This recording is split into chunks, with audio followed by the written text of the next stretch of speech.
O'zbek kinosining taniqli aktrisalaridan biri Yulduz Rajabova 1989-yil 23-dekabrda Navoiy shahrida tug'ilgan. Bolaligidan san'atga qiziqqan Yulduz dastlab tarjimon bo'lishni orzu qilgan. Keyinchalik san'at oliygohida aktyorlik yo'nalishida tahsil olib, professional san'at yo'lini tanlagan. Aktrisaning ekrandagi ilk roli 2013-yilda Xazon filmida bo'lgan. Keyinchalik Sotqin, Oyqiz ertagi, Faridaning 2000 qo'shig'i va Mendirman Jaloliddin kabi loyihalardagi rollari orqali mashhurlikka erishdi.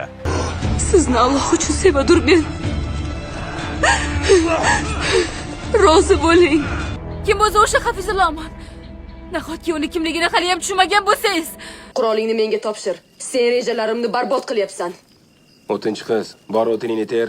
Yulduz Rajabova 2021-yilda Shuhrat medali, 2025-yilda esa Do'stlik ordeni bilan taqdirlangan. Yulduz Rajabovaning ko'plab muxlislari talabiga binoan Sof keramik jamoasi tomonidan Yulduz Rajabovaning surati aks ettirilgan sopol lagan tayyorlandi va tez kunda Yulduz Rajabovaga yetkazilishi rejalashtirilgan. Sizga ham original sopol sovg'alar kerak bo'lsa, Sof keramikka murojaat qiling. Qiziqarli kontentlarni o'tkazib yubormaslik uchun Sof keramik sahifasiga obuna bo'ling.